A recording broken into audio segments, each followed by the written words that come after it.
Salut à toi, c'est Hermès, ton moniteur auto-école, enseignant de la conduite et de la sécurité routière. Aujourd'hui, je te propose un examen complet du code de la route, commenté et corrigé. Allez, on perd pas de temps, on commence tout de suite.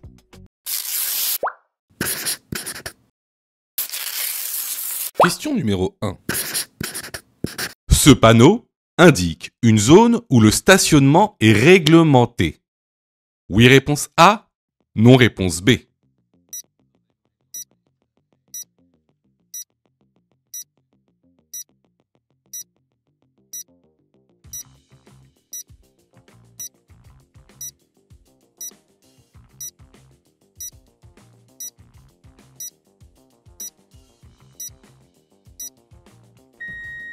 Alors, ce panneau, ça s'appelle un panneau de stationnement unilatéral à alternance semi-mensuelle.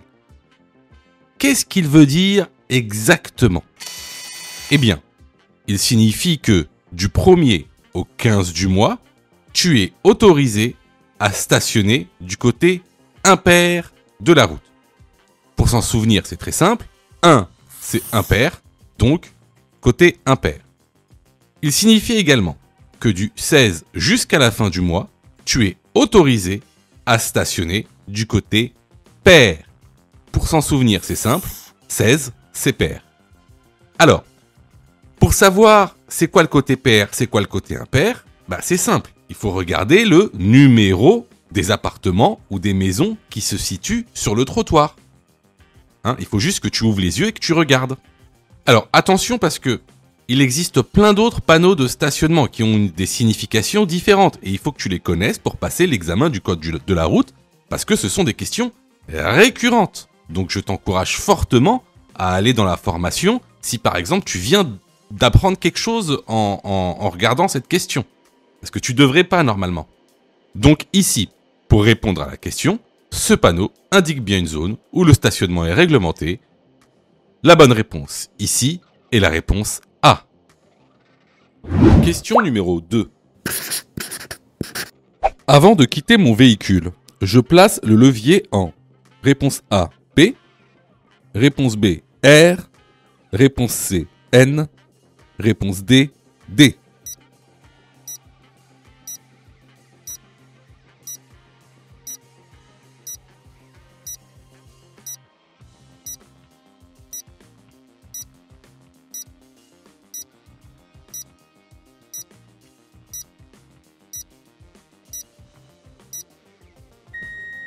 Alors, pour répondre à cette question, déjà, je vais vous expliquer de quoi est constituée donc la boîte de vitesse et que signifient les lettres de la boîte de vitesse. Alors, tout d'abord, on a la lettre S qui veut dire séquentiel, le D qui veut dire conduire. Ensuite, on a le N qui veut dire point mort. Ensuite, on a le R qui veut dire marche arrière. Et enfin, le P pour stationnement. Donc, ici, avant de quitter mon véhicule, je place le levier en P. La bonne réponse ici est la réponse A. Question numéro 3.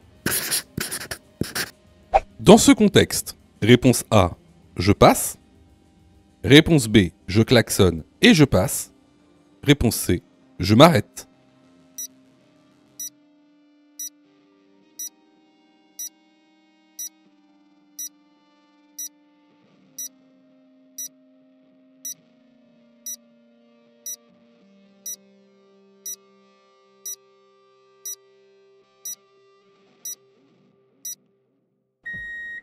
Alors ici, tu vois, j'aime beaucoup cette question, elle est très intéressante. Donc là, on se retrouve sur une rue à double sens. Et on a en face de nous un camion qui est stationné, en fait, sur la chaussée. Qui prend la moitié de la chaussée. Et donc un artisan qui a l'air de monter dans son camion. En face de nous, on a une voiture noire qui s'approche de nous. Donc dans ce contexte-là, vous remarquez bien que ça va être compliqué de passer. Parce que si je passe, il va falloir que je morde sur la chaussée en sens inverse. D'accord? Et je risque de percuter donc la voiture noire. D'accord? Pourquoi? Parce qu'on est en agglomération, donc il faut que je laisse en plus de ça 1 mètre, d'écart de sécurité entre mon véhicule et le piéton qui est donc un usager vulnérable. Donc ici, il va falloir que je m'arrête, tout simplement.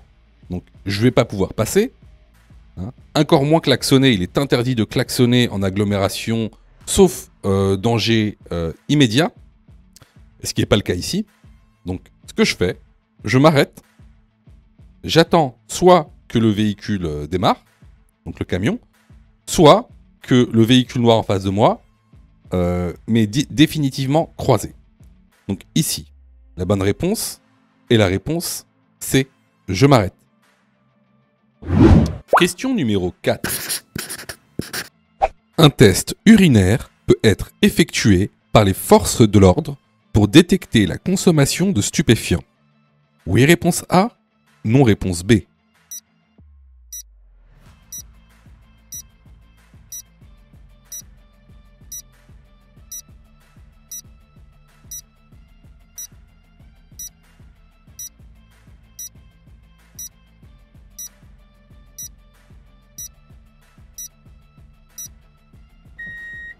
Alors, avant de répondre à la question, c'est quoi un stupéfiant?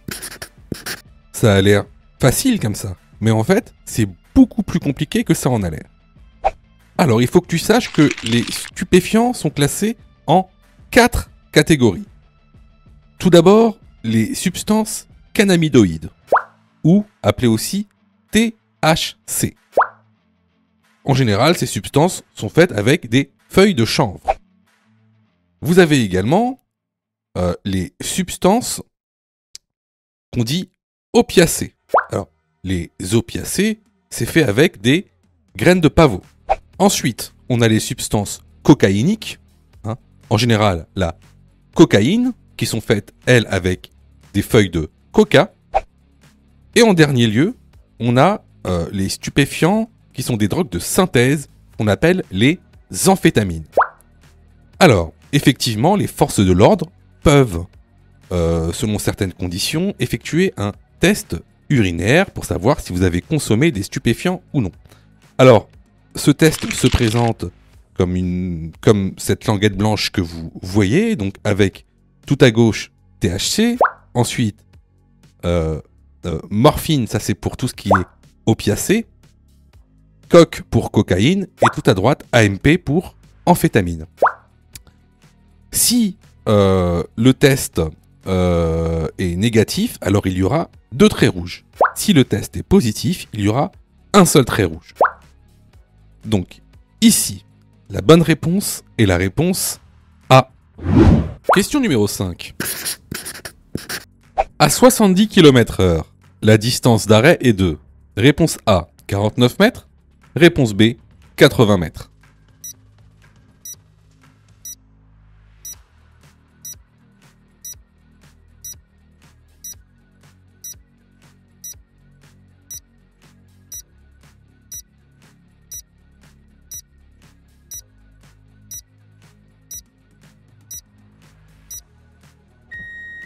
Alors, encore une fois, ça c'est une question de cours pur et dur. Donc n'oubliez pas, il y a 4 distances à connaître, à savoir calculer: distance de sécurité, distance d'arrêt, distance de freinage, distance parcourue durant le temps de réaction. Ça, c'est vraiment les 4 distances que vous devez savoir calculer. Donc vous trouverez ça dans l'information en détail. Ici on parle donc de la distance d'arrêt. Donc déjà c'est quoi la distance d'arrêt? C'est quoi? C'est la distance parcourue pendant le temps de réaction et la distance de freinage. Donc c'est temps de réaction plus distance de freinage. Alors comment on la calcule? On la calcule très simplement. En fait, c'est en multipliant le chiffre des dizaines par lui-même. Par exemple, ici, on roule à 70 km/h. Donc, le chiffre des dizaines, c'est 7. Donc, on multiplie 7 par lui-même. Donc, 7. Donc, ici, 7 fois 7, 49. Donc, la distance d'arrêt à 70 km/h est de 49 mètres. La bonne réponse est la réponse A. Question numéro 6. Le véhicule est bien garé. Oui, réponse A, non, réponse B.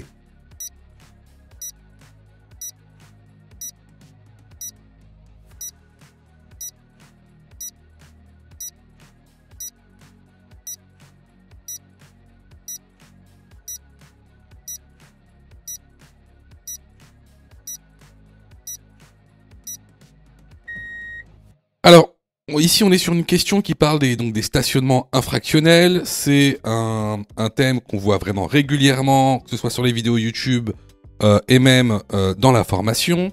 Donc, comme vous le savez, il y a plusieurs types de stationnement infractionnels. Stationnement abusif, stationnement gênant, très gênant, dangereux. Alors, ici, on est sur un stationnement qu'on dit très gênant. Pourquoi ? Parce que tout simplement, vous n'avez pas le droit de vous garer sur un trottoir. Au-delà de ça, il faut aussi savoir que vous n'avez pas le droit de vous garer à moins de 5 mètres en amont d'un passage piéton dans votre sens de circulation. Qu'est-ce que ça veut dire ? Regardez la petite image. Si vous vous garez 5 mètres avant un passage piéton dans votre sens de circulation, alors c'est une infraction. C'est ce qu'on appelle un stationnement très gênant. Et donc, c'est une amende donc, de 135 € sans retrait de points. Comme d'habitude, vous risquez aussi une immobilisation, c'est-à-dire une mise en fourrière du véhicule, si vous ne pouvez pas déplacer votre véhicule lorsque un agent de police constate l'infraction. Donc, ici, la bonne réponse est la réponse B. Question numéro 7. Les documents obligatoires à bord du véhicule sont: réponse A, la carte grise; réponse B, l'assurance du véhicule; réponse C, le permis de conduire; réponse D, le procès-verbal du contrôle technique.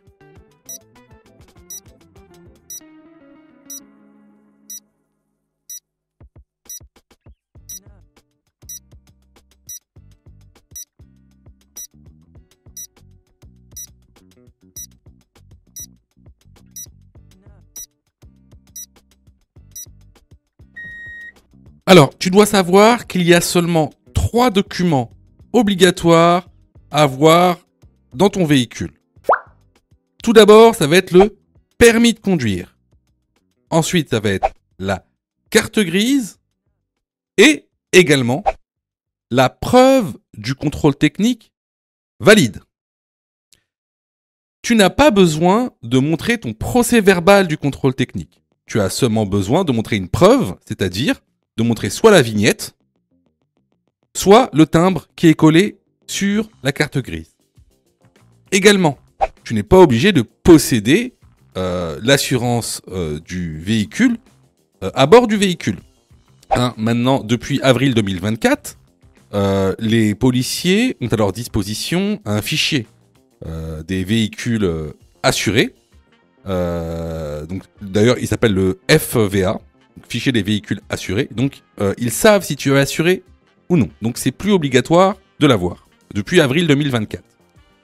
Donc, pour répondre à la question, les documents obligatoires à bord du véhicule sont: réponse A, la carte grise, et réponse C, le permis de conduire.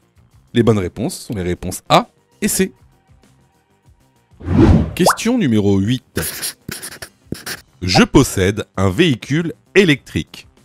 Avant un long trajet, je vérifie que le batterie est bien chargé en totalité. Oui, réponse A. Non, réponse B.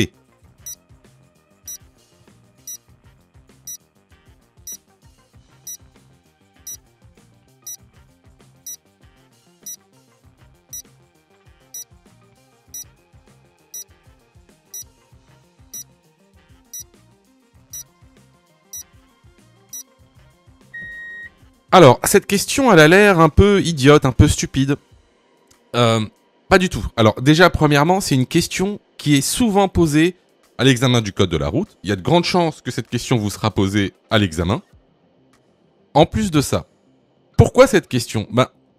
Parce que, vous savez, imaginez que vous partez pour un long voyage avec votre famille, votre femme, vos enfants. Qu'est-ce qui va se passer si la batterie, elle est pas chargée ? Tout de suite, vous allez devenir anxieux. Vous allez vous dire, il faut vite que je recharge la batterie, il faut que je trouve un point de recharge, ma femme est énervée, les enfants font du bruit. Tout ça, ça va créer un environnement anxiogène, d'accord ? Et qu'est-ce que ça va provoquer ? Ça va provoquer que vous ne serez pas concentré sur l'activité de conduite. N'oubliez pas que quand vous prenez la voiture, vous devez être concentré sur votre conduite. Il ne faut pas que vous pensiez à autre chose ou que vous soyez dans un état anxiogène. Donc, avant de partir pour un long trajet, on prépare son trajet, on charge sa batterie complètement et également, qu'est-ce qu'on fait ? On prévoit les points pour, les stations électriques qui seront sur le trajet. Donc, ici, avant un long trajet, je vérifie que la batterie est bien chargée. La bonne réponse est la réponse A. Question numéro 9. Le panneau de forme triangulaire indique un danger permanent. Oui, réponse A. Non, réponse B.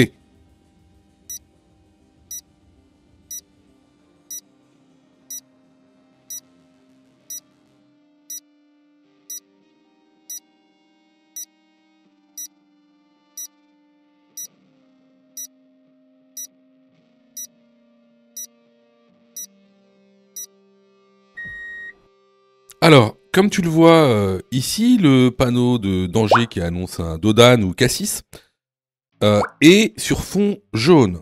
Donc, un panneau de danger sur fond jaune indique un danger temporaire. Si ça avait été un danger permanent, alors ce même panneau aurait été sur fond blanc. Donc, la bonne réponse ici est la réponse B. Question numéro 10. La principale catégorie des piétons tués est celle. Réponse A, des enfants. Réponse B, des personnes de plus de 65 ans.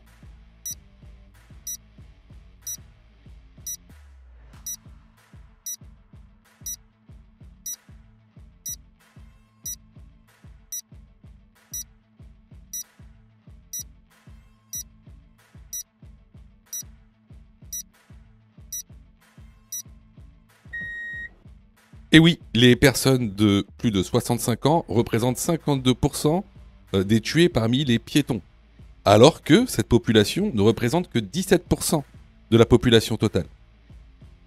Donc ici, la bonne réponse va être la réponse B. Question numéro 11. La limitation de vitesse prend effet. Réponse A, à 150 mètres. Réponse B, à 50 mètres. Le passage piéton se trouve. Réponse C, à 150 mètres. Réponse D, à 50 mètres.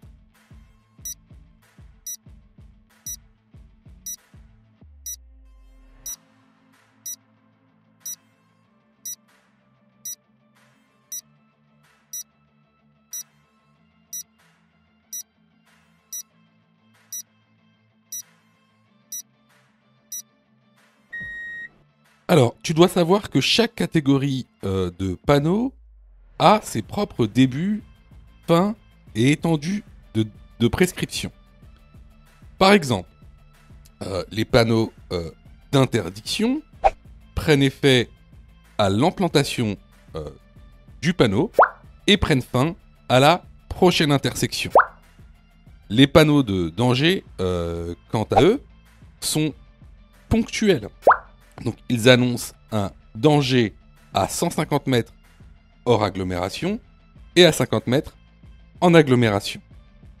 Donc, ici, la limitation de vitesse ne prend effet ni à 150 mètres ni à 50 mètres. Elle prend effet à l'implantation du panneau.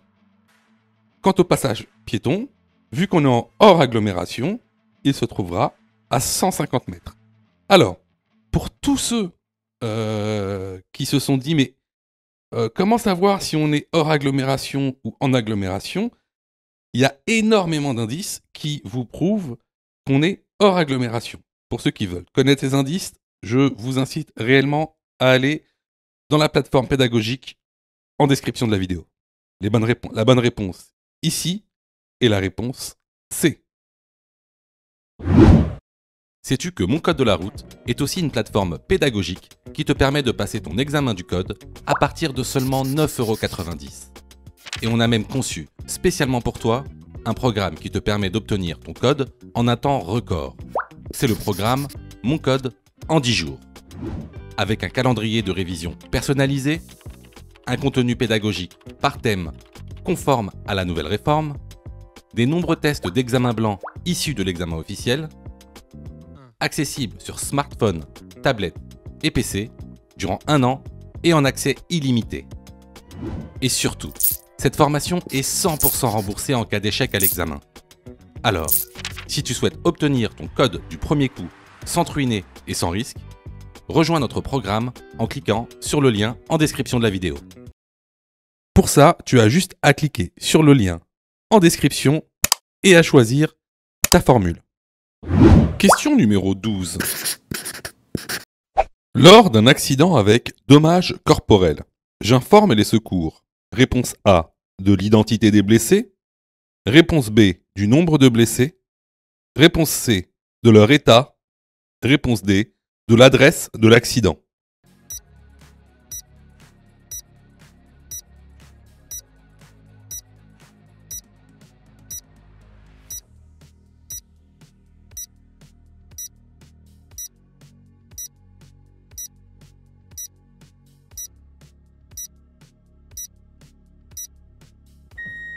Alors, lorsque vous alertez les secours, il va falloir faire ce qu'on appelle un pré-diagnostic.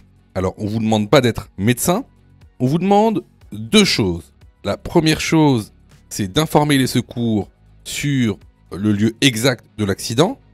La deuxième chose, c'est d'informer les secours sur l'état des blessés. Alors, qu'est-ce que ça veut dire que donner l'adresse d'un accident ? C'est être le plus précis possible. Si l'accident a lieu en ville, alors là c'est très simple, vous leur donnez l'adresse exacte.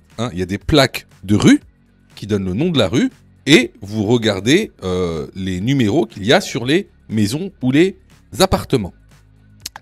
Alors, plus compliqué si vous êtes sur route ou autoroute. Là, ce qu'il va falloir leur donner pour avoir une localisation la plus précise possible, c'est les indications qu'il y a sur la borne kilométrique. Vous vous souvenez, on a vu ça très souvent, notamment dans la formation. Il y a des bornes kilométriques sur les routes et les autoroutes. Il faut seulement que vous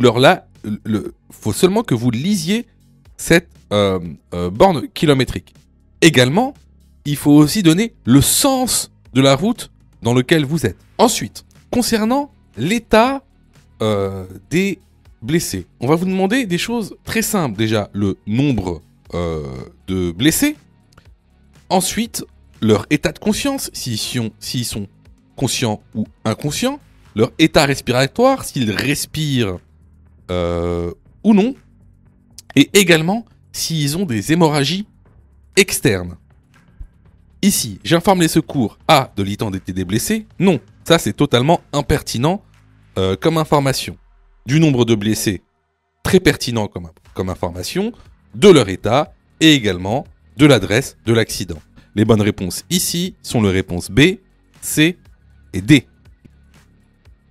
Question numéro 13. Ce véhicule transporte des matières dangereuses. Oui, réponse A, non, réponse B.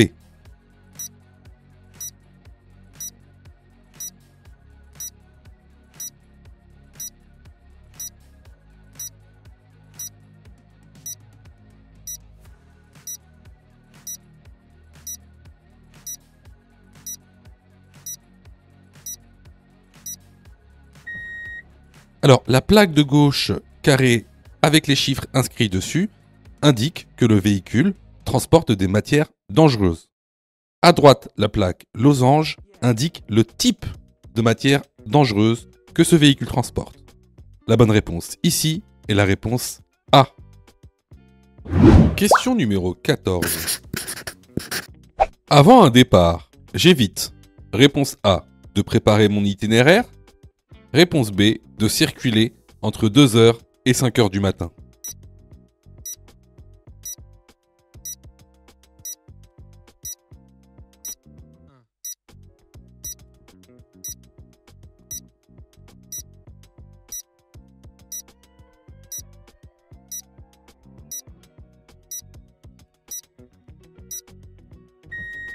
Alors bien sûr, avant un départ, le mieux est de préparer son itinéraire afin d'avoir le moins d'anxiété et le moins d'angoisse durant le trajet. Par contre, il est mieux d'éviter certains horaires, notamment entre 2 heures et 5 heures du matin, car ce sont les heures à risque en termes de somnolence. Donc ici, la bonne réponse va être la réponse B. Je vois que tu es super motivé pour avoir ton code. Alors, soutiens la chaîne en t'abonnant et surtout en activant les notifications afin d'être prévenu des dernières vidéos mises en ligne. Question numéro 15. J'aperçois ce message dans un tunnel. Réponse A, je m'arrête. Réponse B, je fais demi-tour. Réponse C, je me dirige vers l'issue de secours la plus proche.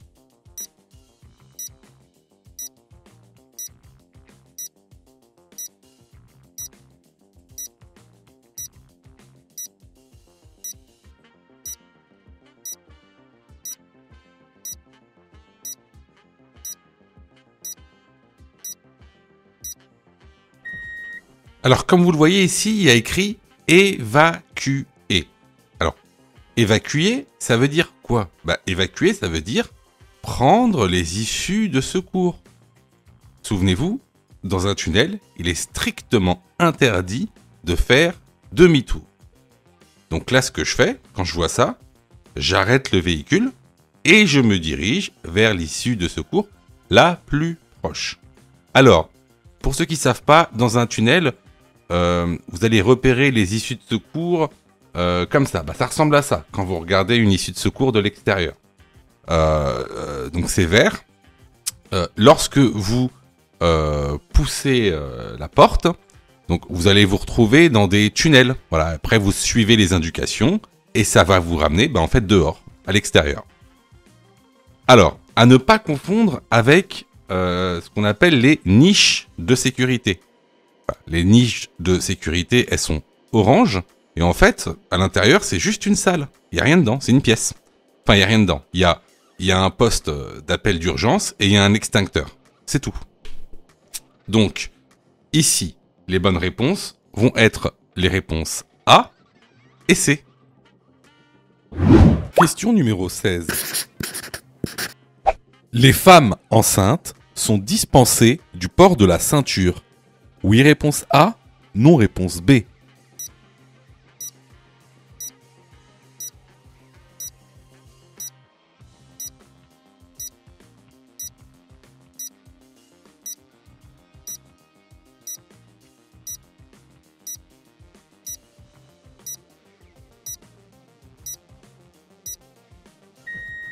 Alors là, c'est vraiment très facile. Donc effectivement, les femmes enceintes ne sont pas dispensées du port de la ceinture de sécurité, à moins qu'elles aient une dérogation écrite par un médecin agréé. Donc ici, la bonne réponse est la réponse B. Question numéro 17. En tournant à droite, je risque de rencontrer un piéton. Oui, réponse A. Non, réponse B. Si je tourne à droite, les piétons devront me céder le passage car le feu est vert. Oui, réponse C. Non, réponse D.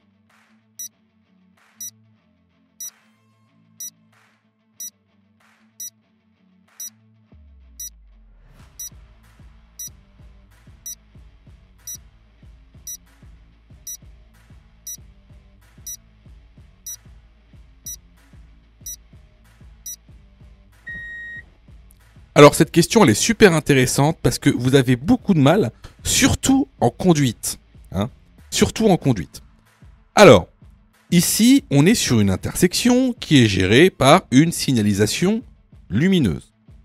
Il faut que tu saches que dans une intersection, les feux sont synchronisés.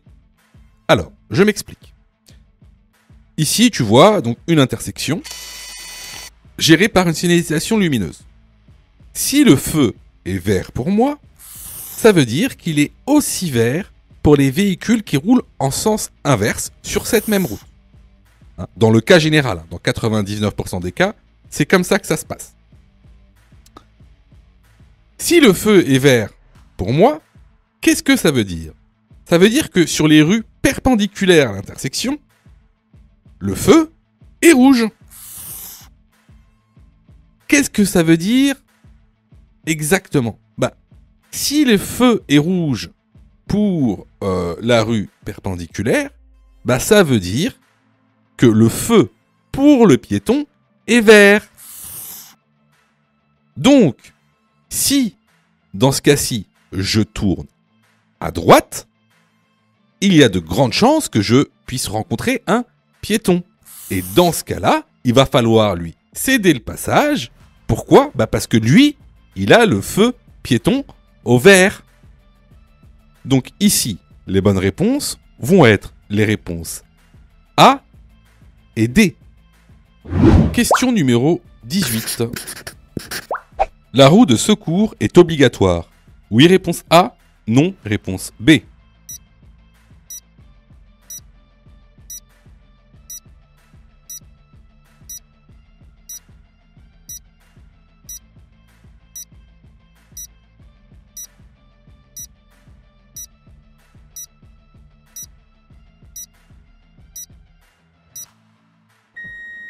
Alors, effectivement, la roue de secours n'est pas un équipement obligatoire, mais recommandé. La bonne réponse ici est la réponse B. Question numéro 19. La consommation d'alcool entraîne. Réponse A, une augmentation du champ visuel. Réponse B, une diminution de l'acuité visuelle. Réponse C, une vision floue.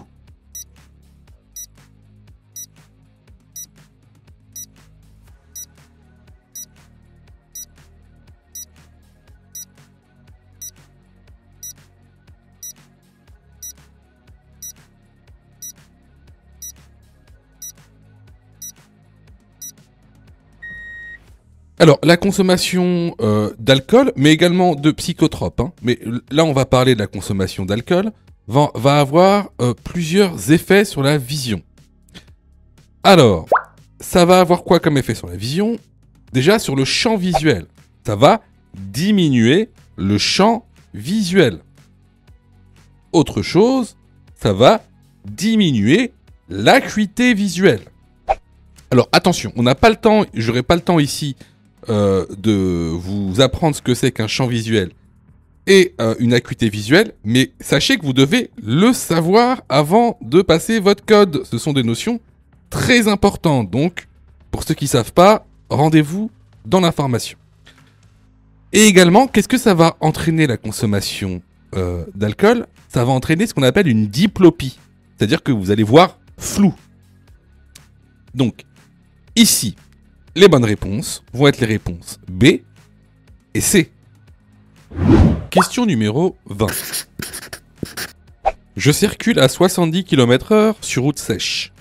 Ma distance de sécurité est de réponse A, 42 mètres, réponse B, 21 mètres. Ma distance de freinage est de réponse C, 28 mètres, réponse D, 38 mètres.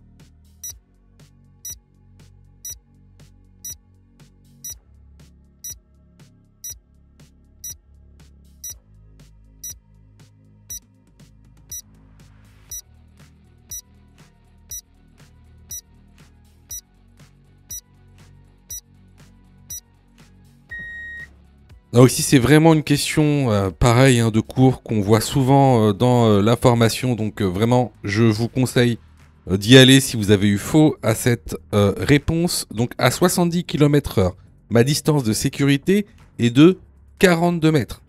Et ma distance de freinage est donc de 28 mètres. Les bonnes réponses ici sont les réponses A et C. Alors, par expérience, je sais que beaucoup d'entre vous pensent qu'il y a une erreur à cette question. Alors, je vous rassure, il n'y a aucune erreur à cette question. Donc, les réponses sont bien les réponses A et C.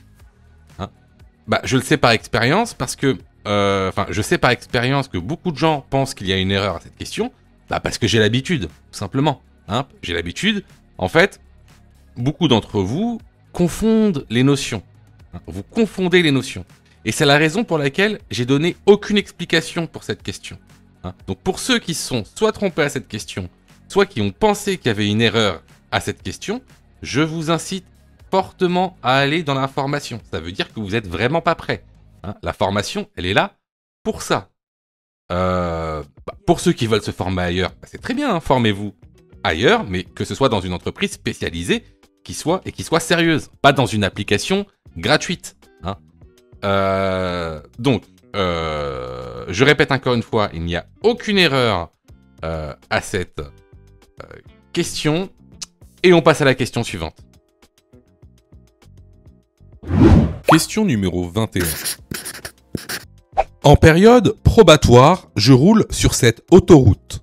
La vitesse maximale autorisée est de réponse A, 50 km/h, réponse B, 80 km/h, réponse C, 110 km/h, réponse D, 130 km/h.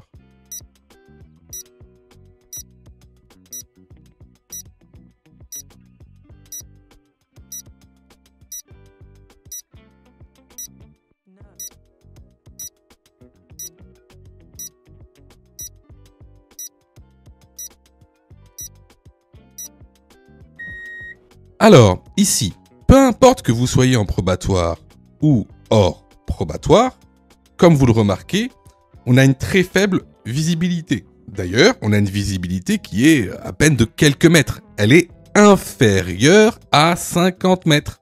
Et lorsque, sur une route, ou même, peu importe la route, en agglomération ou hors agglomération, si la visibilité est inférieure à 50 mètres, alors la vitesse maximale autorisée est de 50 km/h.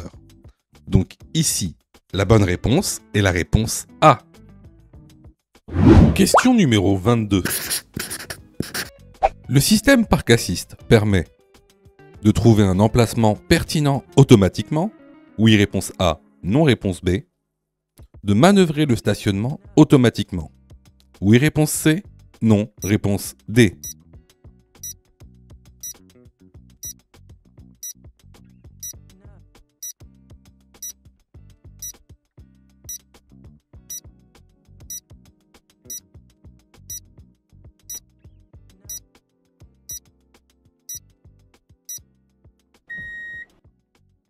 Alors effectivement, le système Park Assist permet de repérer une place automatiquement, mais également de manœuvrer le stationnement automatiquement.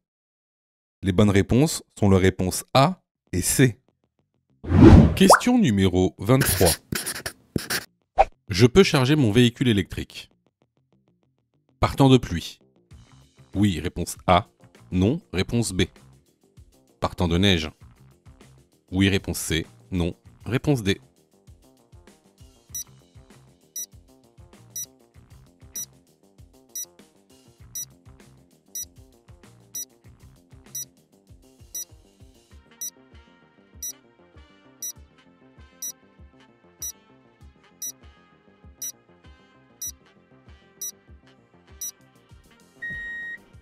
Alors, les prises qui ont été conçues par les constructeurs passent par un cahier des charges assez strict.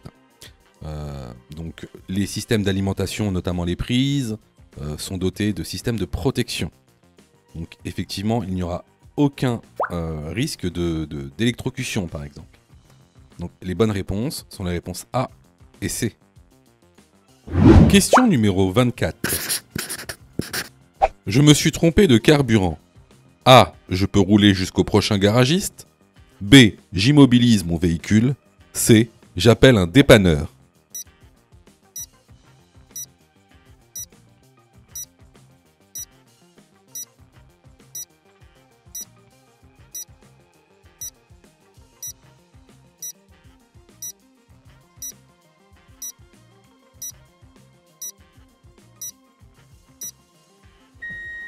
Alors, dans le cas où vous êtes trompé de carburant, ça peut arriver.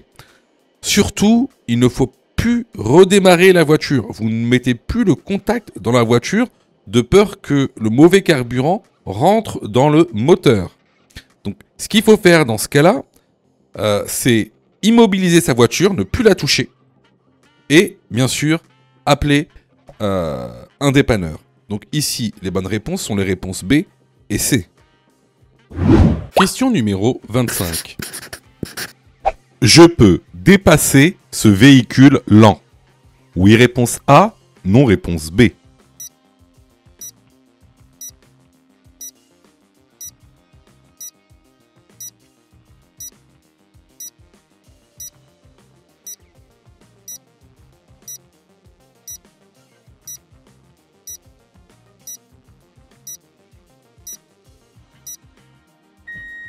Alors, ici, on se retrouve sur une route à double sens avec créneau de dépassement.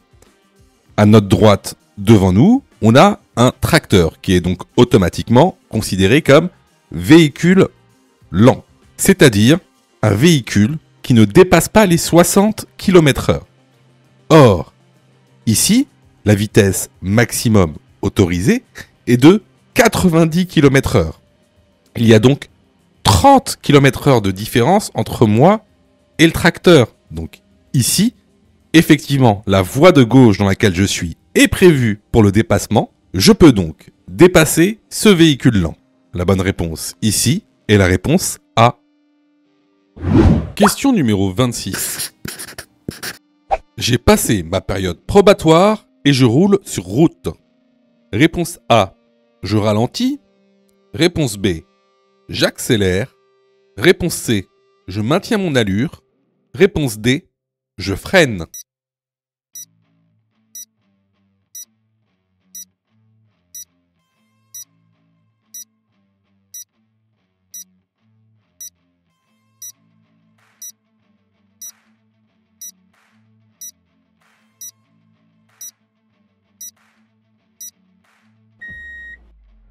Alors ici, avant toute chose, avant de savoir si on doit ralentir, freiner, accélérer ou maintenir son allure, ce qu'il faut savoir, c'est connaître la vitesse maximale autorisée. Pour connaître cette vitesse maximale autorisée, il faut d'abord que je sache où je roule. Alors ici, on roule sur route, comme le dit l'énoncé, mais on roule sur une route à chaussée séparée. Donc, comme vous le savez, je vous remets le document de cours concernant les vitesses maximales autorisées. Hors probatoire sur route à chaussée séparée, la vitesse maximale autorisée est de 110 km/h. Donc on sait que la vitesse maximale autorisée dans ce contexte est de 110 km/h. Actuellement, on roule à 105 km/h comme le montre le compteur. Alors, il y a une autre chose à voir, c'est que lorsqu'on regarde le rétro, on s'aperçoit qu'une voiture nous dépasse. Dans ce cas-là, la vitesse maximale autorisée est de 110 km/h. Donc, il n'y a aucune raison d'accélérer, surtout qu'une voiture nous dépasse. Pourquoi ralentir, vu qu'on est à la bonne vitesse? Freiner ici n'apportera rien à l'affaire. Donc, ici, la bonne réponse est la réponse C. Je maintiens mon allure, je laisse le véhicule derrière moi me dépasser. Alors, vous voyez, il y a beaucoup de gens, en fait, je sais, je sais que vous vous êtes trompés. Enfin, beaucoup d'entre vous se sont trompés. Je sais que vous passez beaucoup de temps à réviser votre code. Je le sais. Sûrement que même vous avez une application gratuite. Mais vous savez, les applications gratuites, si c'est gratuit, ne pensez pas que vous allez avoir de la qualité. D'accord? Ne pensez pas ça. Hein. C'est pas pour rien qu'il y a 40% de taux d'échec. Quasiment la moitié des gens qui regardent cette vidéo vont rater leur code. Pas parce qu'ils n'ont pas travaillé, pas parce qu'ils sont nuls, parce que vous avez été mal formés. C'est pour ça que nous, on vous propose donc une plateforme de formation 100% dédiée au code de la route, réalisée par des professionnels, avec une méthodologie adéquate qui vous permettra d'avoir votre code de la route rapidement. En plus de ça, vraiment, ça coûte pas cher. Vous pouvez commencer à vous former pour 9,90 €. Ça, c'est la formule la plus basse. Sinon, vous pouvez même choisir la formule « Mon code en 10 jours ». Et avec cette formule, vous êtes 100% remboursé si vous ratez votre code. Simplement en envoyant la preuve de votre échec. Donc voilà, moi un petit conseil que je vous donne, surtout si vous êtes trompé à cette question, allez dans la plateforme, formez-vous correctement. Vous allez voir, ça va bien se passer. Pour ça, tu as juste à cliquer sur le lien en description et à choisir ta formule. Question numéro 27. J'ai la priorité, donc je dépasse le tracteur. Oui, réponse A. Non, réponse B.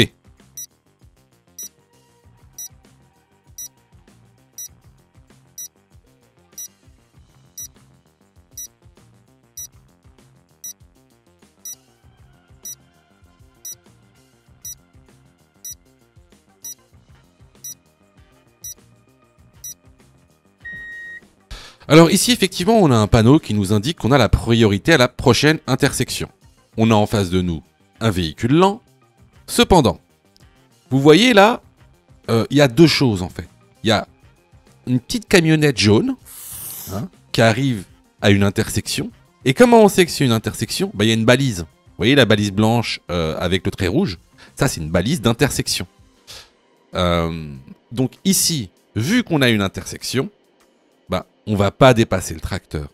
On dépassera le tracteur après l'intersection. Donc ici, j'ai la priorité, donc je peux dépasser le tracteur. Non, la bonne réponse est la réponse B. Question numéro 28. Question numéro 20. Pour conduire, votre acuité visuelle doit être au minimum de 7 dixièmes à chaque œil. Réponse A. 8 dixièmes au total. Réponse B. 5 dixièmes au total. Réponse C. 4 dixièmes à chaque œil. Réponse D.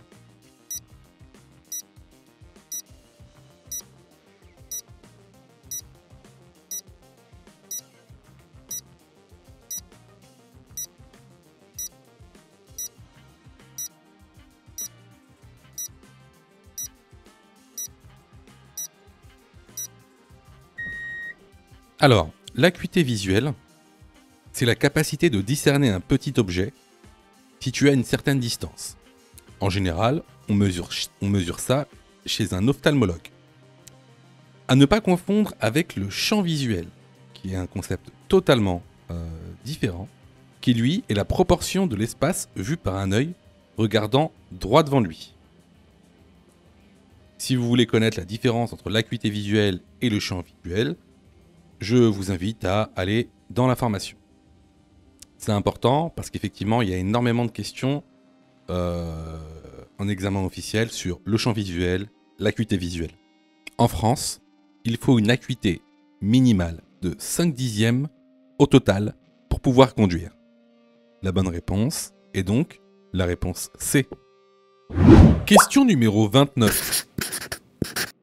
Le covoiturage permet, réponse A, de gagner du temps, réponse B, de faire des économies, réponse C, de diminuer le nombre de voitures en circulation.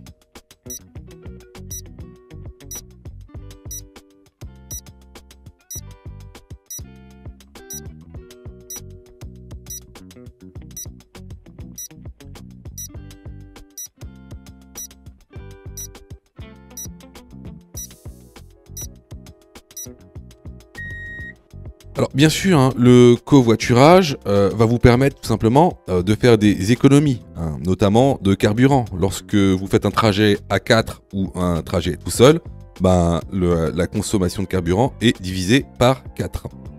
Il permet aussi de diminuer le nombre de voitures en circulation. Par contre, il ne vous permettra pas du tout de gagner du temps. Donc ici, les bonnes réponses sont les réponses B et C. Question numéro 30. Le système ISOFIX permet A. D'installer un siège enfant, B. De sécuriser l'installation d'un siège bébé, C. De désactiver l'airbag.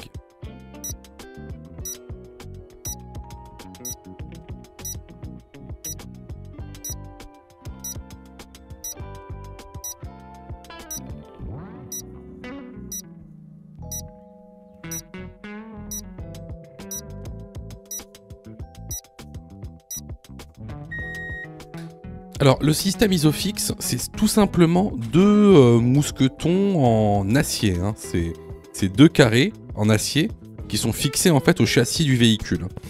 Et il vous permet en fait d'installer les nouveaux sièges enfants de manière un peu plus sécurisée. Par contre, en aucun cas, il ne permet de désactiver l'airbag. Ce sera à vous de désactiver l'airbag par vous-même. Donc le système ISOFIX n'est pas relié à l'airbag électroniquement. Donc les bonnes réponses ici seront les réponses A et B. Je vois que tu es super motivé pour avoir ton code. Alors, soutiens la chaîne en t'abonnant et surtout en activant les notifications afin d'être prévenu des dernières vidéos mises en ligne. Question numéro 31. À partir de ce panneau, je peux rouler à 80 km/h, réponse A. 90 km/h, réponse B. 100 km/h, réponse C. 70 km/h, réponse D.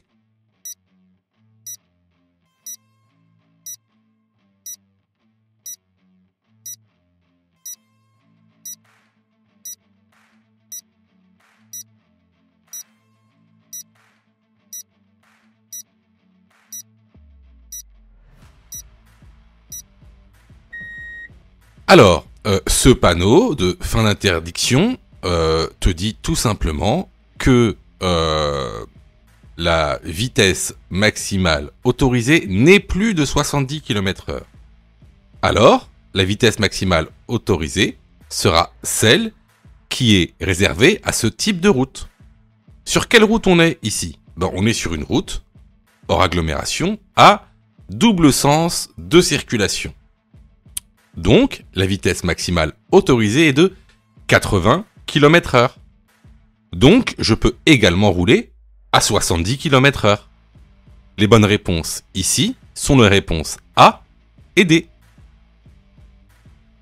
Question numéro 32.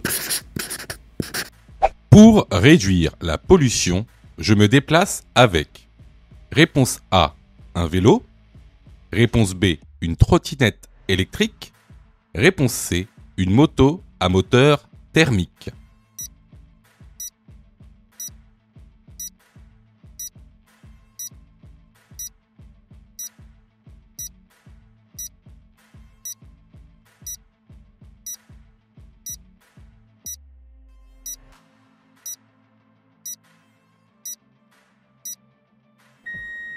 Alors, lorsque tu te déplaces avec des moyens de transport qui respectent l'environnement, c'est ce qu'on appelle l'écomobilité. Alors, l'écomobilité, ça comprend quoi comme moyen de transport ? Tout ce qui va être vélo, trottinette électrique, mais également transport en commun, l'utilisation de l'écopartage et du covoiturage. Alors, les motos à moteur thermique, en plus, eux, ne participent pas du tout à l'écomobilité. Donc, ici, les bonnes réponses vont être les réponses A et B. Question numéro 33. À 3000 mètres, je pourrais prendre la A750. Oui, réponse A, non, réponse B.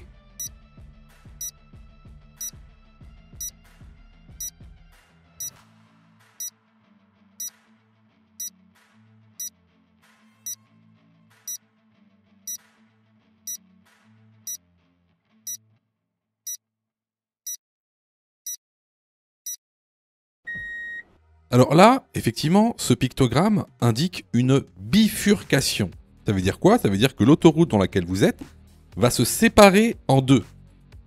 Vous pourrez alors prendre dans 3000 mètres soit l'autoroute 75, soit l'autoroute 750.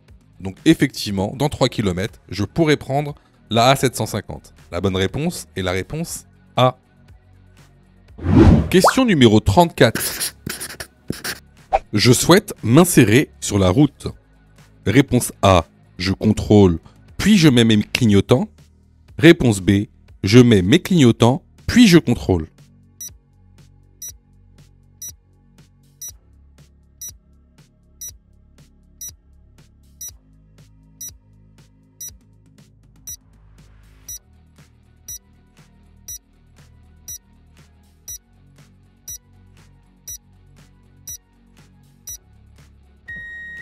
Alors, comment s'insérer sur une route? Tout d'abord, il va falloir contrôler. Une fois que le champ est libre, je mets mes clignotants et je m'insère sur la route. La bonne réponse ici est la réponse A. Je vous invite fortement à aller dans la formation. On vous expliquera tout. Clairement, si tu as répondu faux à cette question, ça montre... Alors, ça montre pas que t'as pas révisé. Je suis sûr que t'as passé beaucoup de temps à réviser, à faire des séries, mais ça montre que t'as pas les notions essentielles. Voilà. Que t'as été mal formé. Alors, je sais pas où tu as été formé, mais en tout cas, t'as été mal formé, parce que c'est une question de base. C'est vraiment une notion de base. Et puis, c'est bête de pas vouloir te former, parce que, par exemple, nous, on a mis en place une plateforme où tu peux te former à partir de 9,90 €. 9,90 € pour être formé correctement. En plus, si tu choisis de prendre la formule Mon code en 10 jours pour avoir ton code plus rapidement, t'es remboursé à 100% si tu échoues à ton examen. Juste en montrant ta preuve d'échec. Voilà. Donc, écoutez, moi je vous conseille vivement de vous former, sachant que vous savez, ça coûte pas cher. Et en plus, si vous n'êtes pas prêt à mettre 9 € ou 40 € pour vous former correctement au code de la route, sachez que juste après, c'est le permis de conduire, c'est la conduite. C'est-à-dire que le permis de conduire coûte en moyenne 2000 € à peu près. C'est 37 heures en moyenne d'heures de conduite pour obtenir son permis en France. À peu près 2000 €, quoi, un peu moins. C'est 1800 €. Donc, si t'as pas 40 € ou 10 € pour te former au code de la route, ça va être compliqué de passer ta conduite et donc ton permis de conduire. Parce que là, ce sera 2000 €. Donc voilà, écoutez, on passe à la prochaine question. Question numéro 35. La vitesse maximale autorisée est de 50 km/h. Oui, réponse A. Non, réponse B.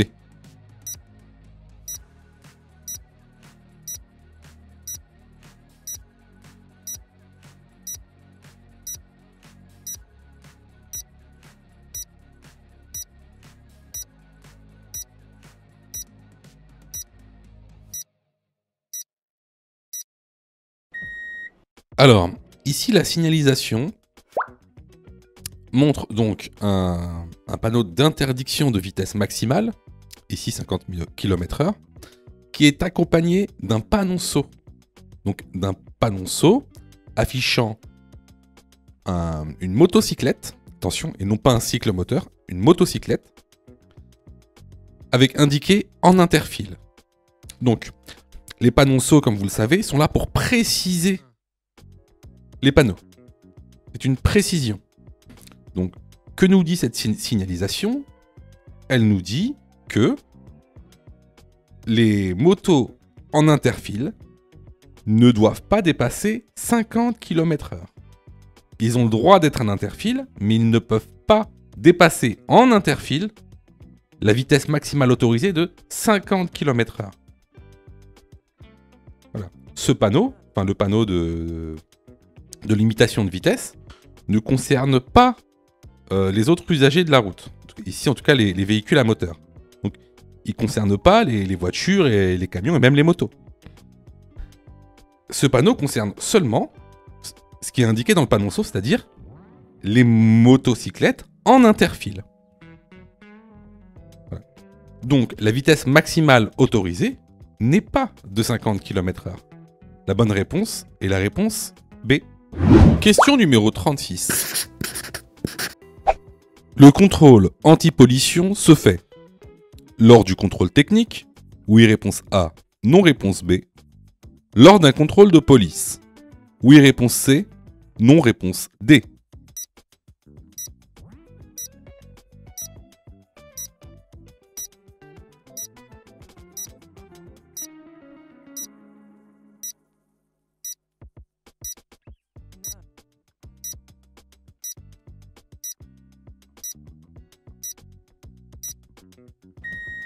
Alors effectivement, le contrôle anti-pollution se fait lors d'un contrôle technique.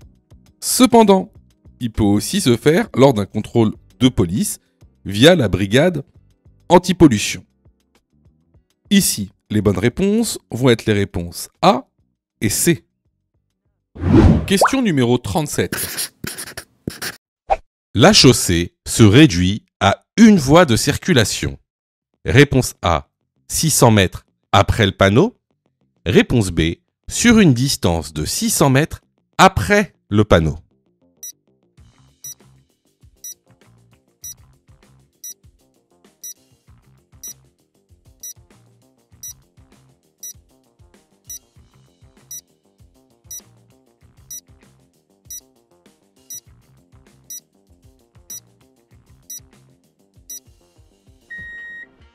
Alors ici, c'est une question très intéressante parce que vous vous faites souvent piéger là-dessus, tout simplement par manque de connaissances. Alors, ici, comme vous le voyez, on a donc un panneau carré, donc un panneau d'indication qui nous indique que la chaussée se réduit à une voie. Juste en dessous, on a un panonceau. N'oubliez pas, les panonceaux viennent préciser le panneau qu'il y a au-dessus. Ce panonceau, ça s'appelle un panonceau de distance. D'accord ? Donc, ce panneau de distance te dit que la chaussée va se réduire 600 mètres après le panneau. Ici, si par exemple, on avait eu 2 flèches sur le panonceau, ben, ça aurait eu une signification différente. S'il y a 2 flèches sur le panonceau, ça s'appelle plus un panonceau de distance, mais un panonceau détendu. Et là, ça aurait voulu dire que la chaussée se réduit sur une distance de 600 mètres après le panneau. Alors attention, ce que je vous dis, là c'est valable seulement pour les panneaux d'indication. Ça aurait été complètement différent si on avait eu par exemple des panneaux de danger.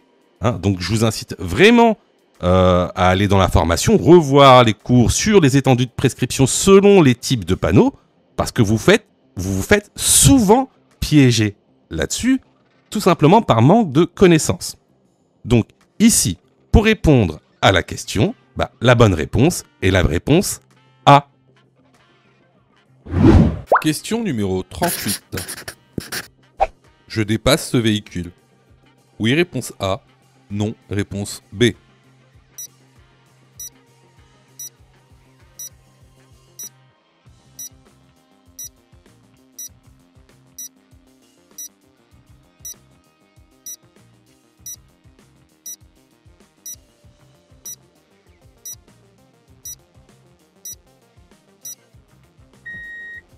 Alors ici, vous avez bien vu, il y a une ligne blanche. Okay. Donc effectivement, interdiction de dépasser ce véhicule. La seule chose que vous auriez pu dépasser, c'est un vélo, en chevauchant la ligne blanche. Donc ici, la bonne réponse est la réponse B. Question numéro 39. Je circule sur une route à chaussée séparée, à 80 km/h. La distance de sécurité est de réponse A, 58 mètres. Réponse B, 48 mètres. Dans cette situation, ma distance de sécurité est bonne. Oui, réponse C. Non, réponse D.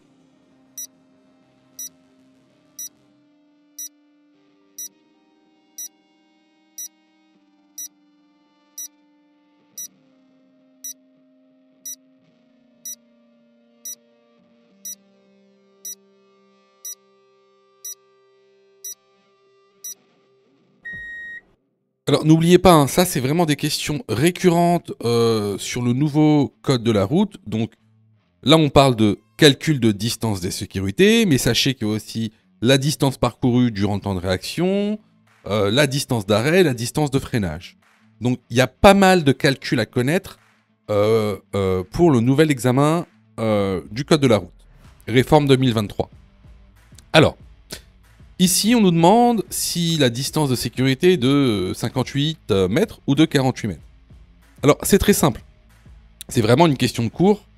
Là, on roule à 80 km/h. Donc, pour connaître la distance de sécurité à adapter, hein, on prend le chiffre de la dizaine. Donc ici, 80 km/h.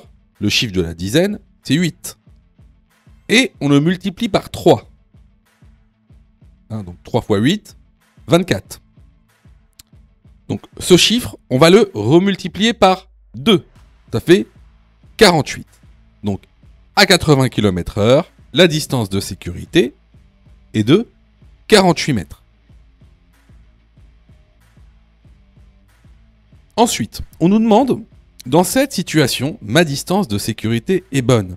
Bah là, c'est encore une question de cours.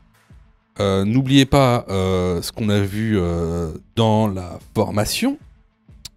Donc, pour savoir si notre distance de sécurité est bonne, bah, on regarde les lignes de rive. Hein, on regarde les lignes qu'il y a à droite. Donc ici, on circule donc sur une route à chaussée séparée. Donc les lignes de rive font 20 mètres et les interlignes font 6 mètres.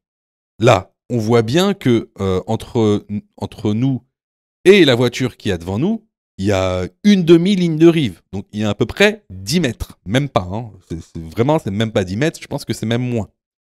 Mais bon, de visu comme ça, on va dire qu'on est à maximum 10 mètres de la voiture. Donc, ici, on n'est pas à 48 mètres de la voiture. Loin de là. Donc, notre distance de sécurité est mauvaise. Donc, ici, les bonnes réponses vont être les réponses B et D. Alors là, c'était vraiment une question de cours qu'on voit régulièrement dans la formation. Donc, si vous avez eu faux à cette question, vraiment, je vous incite vraiment à vous former, hein, que ce soit chez nous ou ailleurs. Alors, je reçois plusieurs messages de votre part, d'ailleurs, je vous en remercie. Alors, vous me posez souvent deux questions. Alors, la première, c'est quand est-ce que je suis prêt pour passer mon code? Et la deuxième, c'est est-ce que je dois suivre la formation? Alors, tout d'abord, on va répondre à la première question. Quand est-ce que tu es prêt pour passer ton code? Bah, c'est très simple. Si tu fais moins de 5 fautes sur les 5 dernières séries d'examens blancs que tu as fait, alors tu es prêt à passer le code de la route. Donc attention, hein, ça veut dire qu'il faut que sur les 5 dernières séries que tu as faites, de manière consécutive, il n'y a pas une seule série où tu as fait plus de 5 fautes. Donc si tu as fait plus de 5 fautes à une seule série, il faut que tu continues à faire des examens blancs. La deuxième question. Est-ce que il serait mieux pour moi de prendre une formation? Alors, là, c'est pareil. Si tu fais 8 fautes ou plus sur les 5 dernières séries d'examens blancs que tu as faites, alors, il est vivement conseillé de te former. Ça veut tout simplement dire que il te manque certaines notions essentielles. Ça ne veut pas dire que tu connais pas ton cours, ça veut dire qu'il te manque des notions essentielles pour pouvoir progresser. Et clairement, c'est pas en faisant des examens blancs que tu vas progresser. Tu vas même plutôt stagner. Voilà. Donc si tu as fait 8 fautes ou plus sur l'une des 5 dernières séries que tu as faites, je te conseille vivement de te former. Surtout que on a mis en place donc une plateforme pédagogique qui répond vraiment à tous vos besoins. On a fait en sorte que tout le monde puisse se former au code de la route.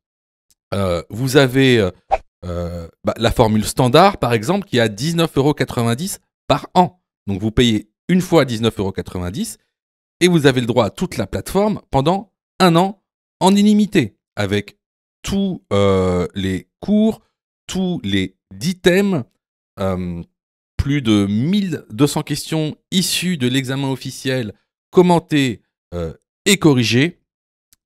Vous avez pour ceux, par exemple, qui veulent passer leur code rapidement, la formule à mon code en 10 jours, pour passer son code en 10 jours, qui est à 39,90 € par an, en illimité. Et en plus, si vous ratez votre code, eh ben vous êtes 100% remboursé, seulement en envoyant votre preuve d'échec. Sinon, pour ceux qui le souhaitent, vous avez la plus petite formule, la formule basique, qui est à 9,90 € par semaine. Celle-ci, c'est une formule qui est hebdomadaire, qui en général est réservée à ceux qui ont déjà passé leur code et qui ont échoué. C'est une sorte de remise à niveau. Donc, vraiment, il y en a pour tous les besoins et il y en a aussi pour tous les prix. Et c'est vraiment pas cher. Ce serait bête de rater son code alors que vous auriez pu vous former pour 9,90 €. Pour ça, tu as juste à cliquer sur le lien en description et à choisir ta formule. Question numéro 40. Le stationnement est matérialisé par un marquage bleu. Je dois disposer d'un disque bleu sur le tableau de bord. Oui, réponse A, non, réponse B.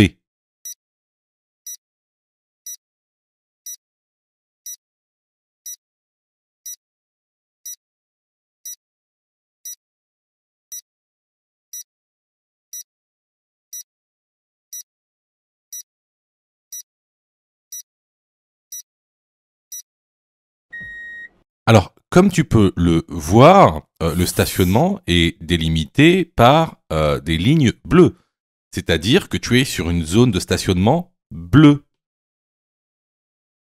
Donc, le stationnement est gratuit, limité dans le temps, et tu dois apposer ton disque bleu sur le tableau de bord avec l'heure d'arrivée au stationnement.